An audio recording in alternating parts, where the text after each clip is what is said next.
Bismillahirrahmanirrahim. Allahumma salli ala sayyidina Muhammad. Assalamualaikum warahmatullahi wabarakatuh. Yang dihormati barisan panel hakim yang arif lagi bijaksana. Seterusnya, hadirin yang dihormati Allah sekalian. Saya diberi nama Tengku Zimam akan menyampaikan sebuah syarahan yang cukup indah dan mendalam konsepnya di dalam Islam, yaitu rahmatul lil alamin. Sebelum saya melangkah jauh, eloklah saya memberi definisi perkataan tersebut. Perkataan rahmatul lil alamin berasal dari bahasa Arab. Rahmat bermaksud belas kasihan, manakala lil alamin pula bermaksud seluruh alam. Ia merupakan frasa yang terdapat dalam Al-Quran yang menggambarkan salah satu sifat utama Nabi kita yang mulia, iaitu Nabi Muhammad SAW. Ia bermaksud bahawa Nabi Muhammad adalah rahmat bukan hanya kepada satu kumpulan atau komuniti tertentu, tetapi kepada seluruh alam semesta, melangkumi seluruh umat manusia dan juga seluruh ciptaan.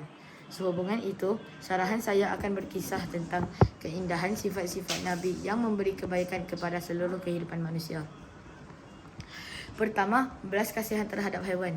Nabi Muhammad menunjukkan kasih sayang bukan hanya kepada manusia, tetapi juga kepada haiwan dan alam sekitar. Terdapat sebuah hadis yang terkenal di mana beliau menceritakan kisah seorang wanita yang masuk neraka kerana perlakuan buruknya terhadap seekor kucing. Kedua, bersikap pemaaf, bersedia untuk memberi pengampunan atas mana-mana kesilapan orang lain selain bersikap terbuka. Sebagai contoh, ia dapat dilihat semasa penaklukan Mekah.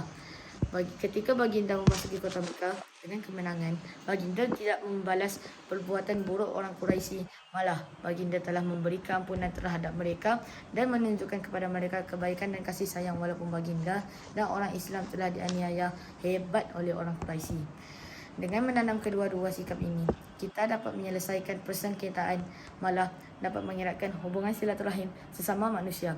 Salah satu hadis yang paling terkenal tentang kisah sayang Nabi adalah yang diriwayatkan oleh Anas bin Malik. Semoga Allah meridai beliau. Aku melayani Nabi Muhammad SAW selama 10 tahun dan beliau tidak pernah berkata kepadaku, "Uff," katanya. Tidak pernah menyalahkanku dengan berkata, "Kenapa engkau melakukan ini?" atau "Mengapa engkau tidak melakukan itu?" Hadis ini dengan indah menggambarkan kesabaran, kelembutan dan kasih sayang Nabi, bahkan dalam interaksi harian dengan orang di sekelilingnya. Daripada hadis ini, kita dapat mempelajari bahawa pentingnya untuk kita menjaga peraturan dan lidah supaya kita tidak melukai hati mana-mana individu. Sebagai kesimpulan, rahmatul lil alamin adalah konsep yang mendalam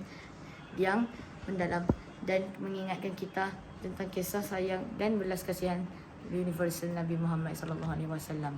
Sebagai pengikut-pengikutnya, adalah tugas kita untuk menghidupkan kasih sayang ini dalam kehidupan seharian dengan menunjukkan kebaikan, belas kasihan dan pengampunan kepada semua ciptaan Allah, mengikuti contoh Nabi kita yang mulia. Semoga kita semua berusaha untuk menjadi rahmatul lil alamin dalam kapasiti kita masing-masing dan menjadi sumber kasih sayang dan kebaikan untuk dunia. Terima kasih kerana mendengar. Sekian, itu saja dari saya. Sesungguhnya yang baik itu datang dari Allah dan yang buruk itu datang dari kelemahan diri saya sendiri. Saya sudahi syarahan saya dengan lafaz yang mulia. Wassalamualaikum warahmatullahi wabarakatuh. Terima kasih.